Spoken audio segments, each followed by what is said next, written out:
मंडलायुक्त ने की बरेली महायोजना से संबंधित कार्यों की समीक्षा। मंडलायुक्त सेल्वा कुमारी जे ने कहा कि मास्टर प्लान में जनपद बरेली के जो भी निर्माण कार्य प्रस्तावित हैं उनमें पार्किंग की व्यवस्था तथा वेडिंग जोन को भी अवश्य सम्मिलित किया जाए। व्यवसायिक एवं अन्य सभी कार्यों में पार्किंग की व्यवस्था अवश्य रखी जाए। उन्होंने कहा कि महायोजना में भविष्य की आधुनिक आवश्यकताओं का समावेश करते हुए ही कोई कार्य किया जाए। मंडलायुक्त कमिश्नरी सभागार में बरेली के विकास हेतु अमृत योजना के अंतर्गत बनाई जा रही बरेली महायोजनाओं में अब तक किए गए कार्यों की समीक्षा बैठक की अध्यक्षता कर रही थी। बैठक में BDA BC Jogendra Singh, BDA सचिव योगेंद्र कुमार, अपर जिलाधिकारी प्रशासन बीके सिंह, अपर नगर आयुक्त सुनील कुमार सहित अन्य संबंधित अधिकारी उपस्थित रहे।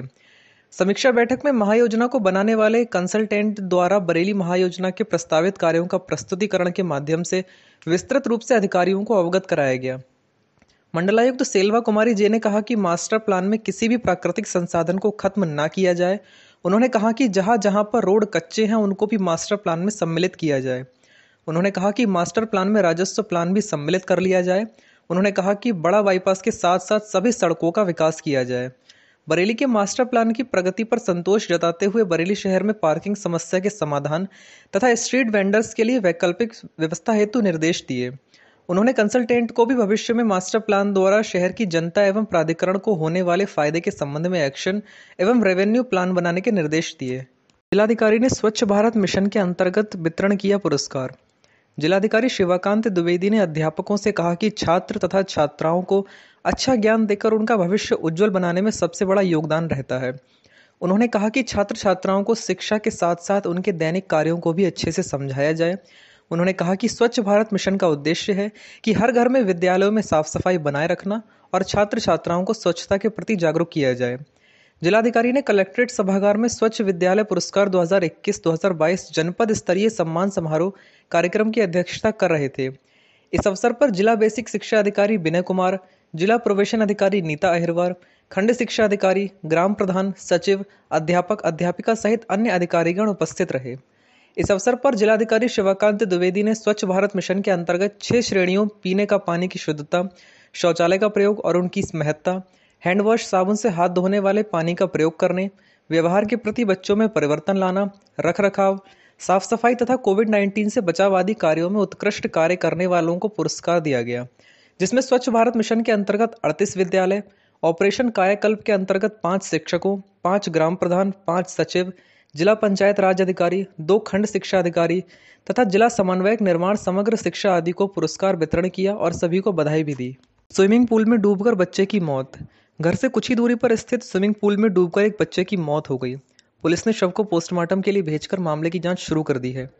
थाना नवाबगंज निवासी राजेश कुमार के 12 वर्षीय बेटे आदित्य शर्मा की कल शाम को घर से कुछ ही दूरी पर स्थित कैलाश गंगवार के स्विमिंग पूल में डूबकर मौत हो गई। पोस्टमार्टम हाउस पर मौजूद मृतक के पिता ने बताया कि आदित्य शर्मा गांव के ही स्वामी विवेकानंद स्कूल में कक्षा 3 का छात्र था और कल शाम को अपने दोस्त गांव में ही रहने वालों शिखर के साथ घर से निकला था। दोनों कैलाश के स्विमिंग पूल के पास पहुंचे तो दोनों ने स्विमिंग पूल में नहाने का फैसला किया, लेकिन शिखर के पास पूल संचालक को देने के लिए पैसे नहीं थे। लेकिन आदित्य को केवल 15 रुपये शुल्क देकर पूल में नहाने की अनुमति संचालक ने दे दी, जबकि पूल में एक व्यक्ति के नहाने का शुल्क 25 रुपये लिया जाता है। आदित्य की पूल में नहाते समय ही मौत हो गई। काफी देर बाद उसकी लाश को लोगों ने पूल में तैरते देखा और घर वालों को सूचना दे दी। घटना की जानकारी मिलते ही गांव में अफरा तफरी मच गई और लोगों की भीड़ मौके पर पहुंच गई। संचालक मौका देखकर फरार हो गया। घटना की जानकारी पुलिस को दी गई। मौके पर पहुंची पुलिस ने मृतक के शव को पोस्टमार्टम के लिए भेजकर मामले की जांच शुरू कर दी है। वह 2 भाइयों में छोटा था। उसकी मां का नाम विमला देवी है। सांप के काटने से एक महिला की मौत। सांप के काटने से ईंट के भट्टे पर काम करने वाली एक महिला की हालत बिगड़ गई। इलाज के दौरान उसकी मौत हो गई। पति ने शव का पोस्टमार्टम कराने से इनकार किया। फरीदपुर थाना क्षेत्र के गांव जेल स्थित ईंट भट्टे पर काम करने वाली 28 वर्षीय पंचबाई पत्नी लखन की इलाज के दौरान जिला अस्पताल में मौत हो गई। उसे कुछ देर पहले ही अस्पताल में भर्ती कराया गया था। अस्पताल में मौजूद पति लखन ने बताया कि वह मूल रूप से छत्तीसगढ़ का निवासी है और अपने 4 बच्चों व पत्नी के साथ फरीदपुर के जेड स्थित ईंट के भट्टे पर काम करता है और भट्टे के पास स्थित कमरे में रहता है। आज दोपहर उसकी पत्नी काम कर रही थी। इसी दौरान एक जहरीले सांप ने उसे काट लिया, जिससे उसकी हालत बिगड़ गई। पता चलने पर भट्टे के मालिक ने उसे इलाज के लिए जिला अस्पताल में भर्ती कराया, जहां कुछ देर के बाद ही उसने दम तोड़ दिया। पति ने शव का पोस्टमार्टम कराने से इनकार किया है। सगे भाइयों ने किशोरी पर किया जानलेवा हमला। मोबाइल फोन पर बातचीत कर रही एक किशोरी को उसके सगे भाइयों ने बुरी तरह से पीटा। वो उसे मारने के इरादे से जंगल में ले जाने लगे, लेकिन बड़ी बहन ने उसे बचा लिया। घटना की शिकायत पुलिस से की गई। उसे जिला अस्पताल में भर्ती कराया गया। हमलावर फरार बताए जा रहे हैं। इज्जतनगर थाना क्षेत्र के एक गांव में रहने वाली 16 वर्षीय किशोरी को आज दोपहर इलाज के लिए उसकी बड़ी बहन जिला अस्पताल लेकर पहुंची, जहां उसने बताया कि उसके भाई ने एक विवाहित महिला से प्रेम विवाह किया है, जिसके पहले ही बच्चे हैं।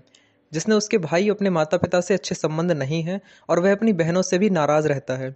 बीती रात उसकी छोटी बहन जब फोन पर किसी से बातचीत कर रही थी तो गुस्साए बड़े भाई ने उसके साथ मारपीट शुरू कर दी। पता चलने पर दूसरे भाई ने भी युवती के साथ जमकर मारपीट की, जिससे वह घायल हो गई। मारपीट के दौरान एक भाई ने किशोरी के मुंह पर 5 किलो का रसोई गैस सिलेंडर मार दिया, जिससे वह घायल हो गई। लेकिन भाइयों का मन नहीं भरा और वह किशोरी को जान से मारने के इरादे से जंगल में ले जाने लगे। ये बात बड़ी बहन को पता चली, तब वह मौके पर पहुंची और किशोरी को बचा लिया। घटना की शिकायत पुलिस से की गई। मौके पर पहुंची पुलिस ने किशोरी को इलाज के लिए जिला अस्पताल भेजा और हमलावरों के विरुद्ध कार्रवाई शुरू कर दी है, जो कि फरार बताए जा रहे हैं।